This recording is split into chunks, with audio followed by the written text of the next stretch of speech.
Most people who walk onto the Family Feud stage are nervous.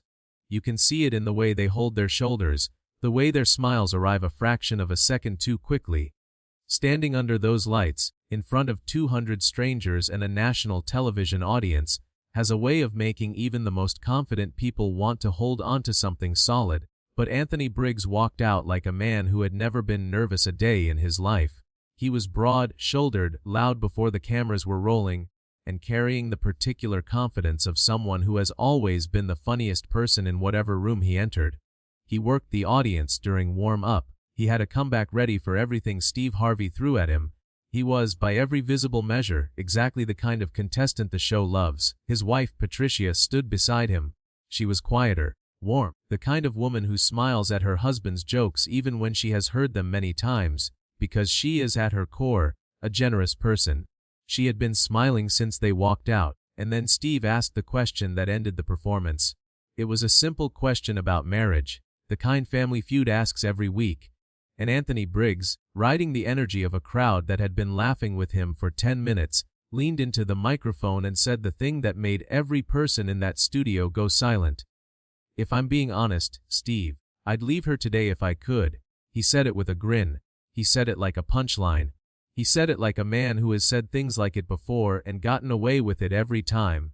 He did not get away with it this time. Steve Harvey's expression did not collapse into anger. It did not perform outrage for the audience. It simply became very deliberately serious, and the seriousness of it was louder than any anger could have been. What Steve said next was the kind of thing that stays with a person, not just with Anthony Briggs, with every person watching, because it was not about one careless comment on a game show. It was about something that goes much deeper than that. This is that story. Anthony Briggs was 52 years old, a sales manager from Charlotte, North Carolina, who had spent his entire adult life in rooms where personality was currency. He had come up in the kind of sales culture that rewards confidence above everything else, where the man who commanded the room got the account, where humor was a professional tool as much as a personal one, where the line between entertaining and performing had, over time, become invisible. He was, by the accounts of people who knew him, genuinely funny. Not in the calculated way of someone who has studied how to be funny, but in the instinctive way of a man who had always been able to read a room and give it what it wanted. His team at work liked him. His friends liked him. He had an ease about him that most people found immediately appealing and that very few people ever looked behind. Patricia Briggs was 51, a registered nurse who had spent 23 years in a cardiac care unit at a hospital in Charlotte. She was the kind of nurse that patients asked for by name.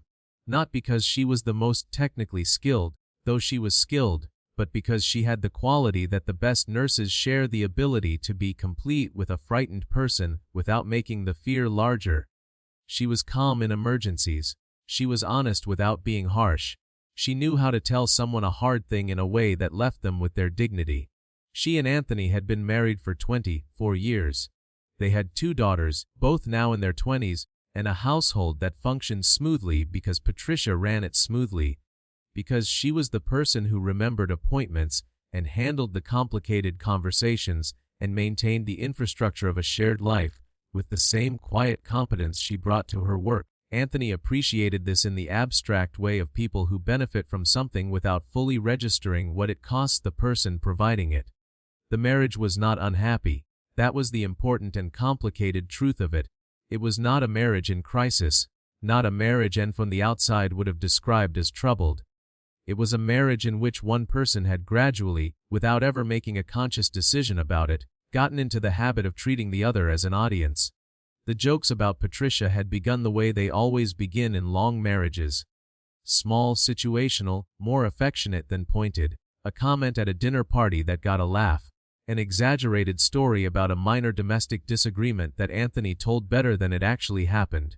Patricia had laughed along, because she had a genuine sense of humor and because in the early years the jokes had contained real affection underneath them.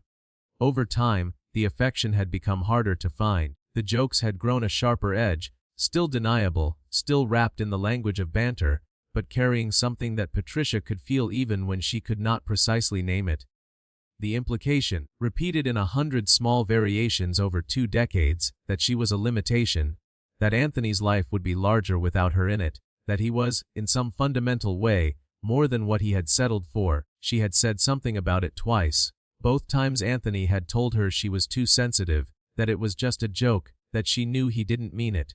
Both times Patricia had accepted that framing, because she was a nurse and nurses are trained to set aside their own discomfort in service of the person in front of them, and because 24 years of a life together is not a small thing to put into question over words that were after all only words. Their daughters had their own feelings about it. Their older daughter, Camille, 26, had submitted the family to Family Feud without telling Anthony, motivated by what she described as a combination of optimism and a belief that her father, placed in a situation he could not entirely control, might surprise them all. She had written on the application, "My mother has given everything to this family and has never once been thanked properly. I want her to have a day that is about her." It was, she later acknowledged, not quite what she had planned for. The family arrived at the studio as a group of 5, Anthony, Patricia, Camille, their younger daughter Brianna, 23, and Patricia's sister Denise, who had been a witness at their wedding, and had strong feelings about Anthony that she generally kept to herself out of respect for her sister's choices. Anthony had been in performance mode since the airport. He had material ready. He had, in the 48 hours preceding the taping, done what could only be described as light preparation. Watching clips of past contestants, identifying the rhythms of Steve Harvey's back and forth, calibrating his approach. He was a sales manager. He prepared for rooms. Patricia had packed snacks for the green room because she knew Brianna got anxious on an empty stomach. She had ironed Anthony's shirt the night before because he had forgotten about it until 10 o'clock. She had confirmed the parking and the call time and the waiver requirements and the dress code. She was, as she was in all things, prepared and present and largely invisible in her preparation. She wore a deep burgundy blazer that Camille had picked out, and that made her look, Denise told her in the elevator, like someone who was about to have a very good day. Nobody yet knew how accurate that would prove to be. From the moment the Briggs family walked onto the stage, Anthony Briggs was the room. There is no other way to say it. He had the microphone before Steve offered it. Metaphorically speaking, he was already building rapport with the audience during introductions, already landing jokes, already establishing himself as the energy center of the group in the way that comes naturally to people who have always understood how to own a space. Steve Harvey liked him immediately, visibly. There was a genuine creative spark between them. Two men who were both skilled in the same essential competency, reading and working a room. And the audience felt it and leaned into it. The first few exchanges between Steve and Anthony were genuinely funny and warm, and Patricia stood beside her husband with the practiced smile of a woman who had been beside him in exactly this dynamic many times before. The opposing family, the Washingtons from Indianapolis, were competitive and good-natured, and the first 2 rounds of the game moved with real energy. Anthony answered well when it was his turn. Patricia answered carefully and accurately, which kept them in contention without generating the reaction from the audience that Anthony's louder answers did. The dynamic was clear and entirely familiar. Anthony performed. Patricia held the ground he was standing on. Steve, moving between families with the ease of someone who has done this thousands of times, was watching both of them. He was enjoying Anthony. He was also, in the background, clocking something about the way Patricia existed in relation to her husband's energy. Slightly behind it, slightly diminished by it, smiling consistently in the way that people smile when smiling is simply easier than the alternative. The Briggs family won the main game and moved into the fast money round. The audience was energized. Anthony was at peak performance level, running on the crowd's response, loose and confident and fully convinced that the afternoon was going entirely his way. Steve set up the fast money round with his standard warmth and humor, then paused for the pre-round conversation is, in many tapings, the emotional center of the episode. "Anthony," Steve said, with the easy grin of a man about to enjoy himself. 24 years of marriage. Tell me something, what's the secret to making it work? It was the kind of question designed to generate warmth, the kind that usually produces something honest and slightly self-deprecating, a tribute to a spouse, an acknowledgement of the work a long marriage requires, the kind of answer that lands well for everyone in the room. Anthony Briggs looked at the audience. He looked at Steve. He felt the energy in the room, and he did what he had always done with a room that was giving him energy. He wrote it. "The secret," he said, grinning. "There is no secret. I just haven't figured out the exit yet." He laughed. Honestly, Steve, if I'm being real with you, I'd leave her today if I could. He was still laughing when he said it. He swept his hand in Patricia's direction the way you gesture toward a prop. The audience gave a small, uncertain laugh, not the full response Anthony had expected, because the room had felt something that his performance antenna had not detected the flinch. Patricia's face beside him had done something in the half-second after he said it. Not collapsed. Not crumbled. Something smaller and more revealing than either of those things. A micro-expression of a person absorbing a blow they have absorbed before, in public, and have learned to absorb quickly enough that most people miss it. Camille, in the family section of the audience, had gone completely still. Denise was looking at the floor. Brianna had her hand on the armrest of her seat with a grip that said everything. Steve Harvey had not laughed. There is a specific texture to the silence that follows a joke that has not worked in the way its teller intended. A silence that is not blank but full, carrying the collective discomfort of people who have just witnessed something they were not sure how to process. That was the silence that settled over the studio in the 3 seconds after Anthony finished speaking. Anthony felt it.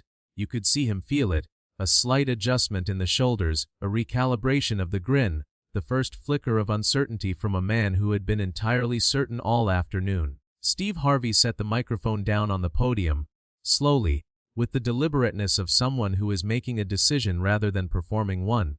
He looked at Anthony for a moment without speaking. Then he looked at Patricia. Patricia was looking straight ahead. Her chin was up. Her hands were folded in front of her. She was to all outward appearances composed, in the way that a woman who has spent 24 years composing herself in these moments is always outwardly composed. "Patricia," Steve said quietly, "how are you doing?" She looked at him. She managed a small, practiced smile. She said, "I'm fine." Steve Harvey nodded very slowly. "No," he said, "let's talk about that for a minute." What followed was not a lecture. It was not a performance of moral authority. Steve Harvey did not raise his voice, did not play to the audience, did not position himself as the righteous corrector of another man's behavior.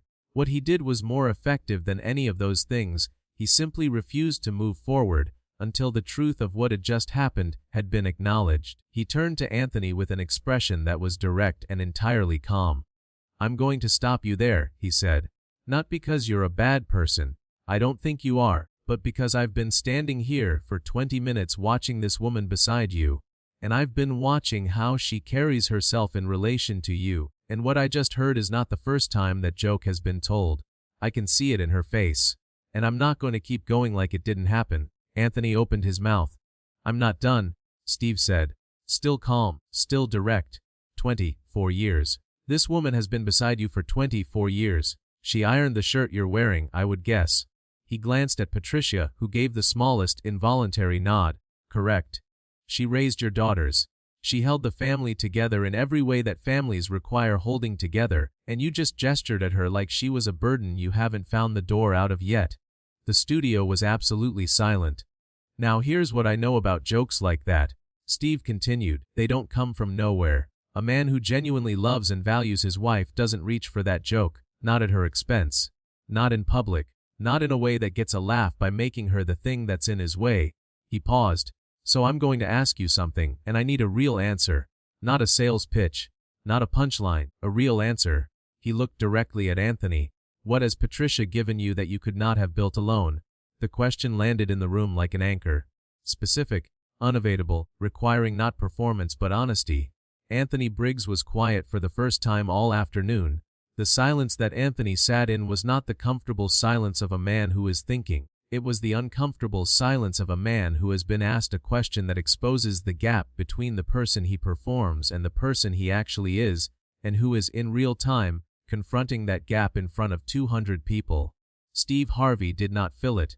He waited with the patience of a man who understands that some silences need to be respected, that the work happening inside them is important and should not be interrupted. 20 seconds. 30. The audience, which had been restless with the energy of the game, was utterly still. Anthony looked at Patricia, really looked at her. Not the performative glance of a husband making a point in public, but the look of a man who has been jolted out of a long habit of not looking. He saw the burgundy blazer that she had let their daughter pick out because it was easier to let Camille do things than to argue. He saw the hands folded in front of her that he recognized as the posture she adopted when she was maintaining composure. He saw the slight elevation of her chin that he knew, in the accumulated knowledge of 24 years, meant she was hurt and was not going to show it. He had seen all of those things many times. He had always kept moving. He did not keep moving. She kept me, he said. His voice was different, stripped of the performance quality, lower, with the slightly rough texture of honesty that has not been used in a while. When the business went under in 2014, I had a business that failed. I lost everything. I was in a bad way. She kept working double shifts. She never made me feel like less than a man. She never mentioned it. She just kept going and she let me keep my dignity. He stopped. I have never thanked her for that. Not properly. Patricia was very still beside him. Her eyes were bright. And your daughters, Steve said quietly. She's why they're the people they are, not me, her. He said it plainly, without qualification. I was the fun one. She was the parent. That's the truth of it. Then let me tell you what I see, Steve said. His voice had modulated into something quieter, the register he uses when he is not hosting but simply talking to a person. I see a man who has been performing for so long he forgot what was underneath the performance. And what's underneath it is a man who knows exactly what he has, who knows exactly what it cost his wife to give it, and who has been covering that knowledge with jokes because acknowledging it directly felt too much like vulnerability. Anthony did not dispute this. The joke you made. I'd leave her today. That joke is not nothing. That joke is something you reach for because it makes you look like the man who could have more, who chose less, who is operating beneath his potential. And I understand the impulse because I know what it comes from. It comes from fear. Steve held his gaze. Fear that if you stop performing and just stand there as the man you actually are, grateful, a little humbled, deeply in need of the woman beside you, somebody might see that and think less of you. The audience was completely, remarkably still. Nobody in this room thinks less of you for needing her.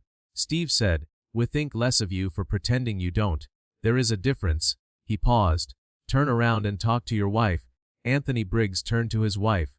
He was not a man who had ever been comfortable with this kind of moment. With the stripped down, unperformed version of himself that the afternoon had gradually excavated, and what happened next was not elegant or well phrased, it was simply true. I'm sorry, he said, for today and for every time before today. I know you've heard that joke more than once and I know it wasn't funny. I think I said it because... He stopped. Tried again. I think I said it because I don't know how to say the thing underneath it, which is that I don't know what I would be without you, and that terrifies me, so I make it into a joke instead. Patricia looked at her husband for a long moment.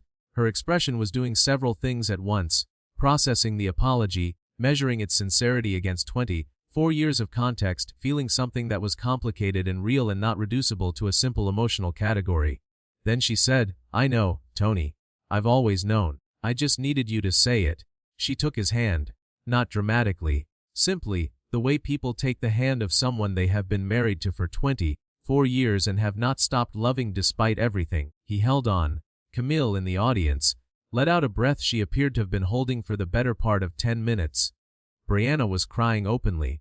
Denise said nothing but placed her hand flat on her chest in the gesture of a person receiving something they had waited a long time for. The audience stood. All of it, without prompting, in the uncoordinated wave of genuine response. Steve Harvey stood back and watched it. He said nothing for a moment. Then, that's the real man. That's who she married. That's who she's been waiting for. The precision of Steve Harvey's intervention, the accuracy with which he named what was happening beneath Anthony's performance, did not come from the script of a television host. It came from a man who has spoken publicly and at length about the specific mechanics of performing confidence over vulnerability, about the ways that humor functions as armor, about the particular habits of men who learned early that showing need was dangerous and have spent decades building elaborate defenses against it. He has described, in various interviews and his own writing, the version of himself that existed before he lost everything and rebuilt. The man who performed certainty because certainty was what he believed he was required to be, and who learned, through the stripping away of everything he had built that performance upon, that the thing underneath was not shameful. That need is not weakness. That a man who acknowledges what he has is more, not less, than a man who pretends he could do without it. He recognized Anthony Briggs because he had been a version of Anthony Briggs. and he shut it down with the authority of someone who knows exactly where that road ends. The broadcast generated a response that was swift, large, and unusually layered in its character. The clip reached 22 million views within the first 72 hours, a number driven not on the drama of the original moment, but by the way Steve Harvey had named what was beneath it. The phrase he used, covering the knowledge with jokes, was quoted widely, appearing in social media posts, relationship advice columns, and at least 3 published essays about masculinity and vulnerability in long-term marriages. The response from women was immediate and recognizing. Thousands wrote variations of the same account: a husband who made jokes at their expense in public, whom they had told it bothered them, who had told them they were too sensitive. The clip gave those women language for what they had been trying to articulate. The distinction Steve had drawn between performing indifference and actually feeling it, between the joke that reveals contempt and the joke that conceals terror. Many reported showing the clip to their husbands. Several reported that the conversations that followed were the most honest they had managed in years. The response from men was, again, revelatory in its volume. The specific dynamic Steve had named, the performance of not needing the person you most need, the joke as a substitute for acknowledgement, resonated with a striking number of men who recognized it in themselves. Several wrote that they had watched the clip and immediately thought of a specific moment with their own partner, a joke they had made that had not landed the way they intended, that they had dismissed as harmless, that they now understood had landed very differently on the other side. The follow-up segment, produced 4 months after the broadcast, found a marriage that had not been transformed by a single afternoon, but that had been definitively interrupted, stopped in a pattern that had been running long enough to feel inevitable, and redirected toward something more honest. Anthony had stopped making the jokes. That was the first and most significant change, and it was not a small one. The jokes had been a habit of 2 decades. Removing them required the daily, conscious decision to reach for something else, to say the true thing instead of the funny thing, to let silence exist where the performance used to go. He found it harder than he expected. He also found, in the spaces the jokes had previously occupied, something he had not anticipated: actual conversations with Patricia about things that mattered. Patricia said, in the follow-up interview, that the change was real and that she could feel it.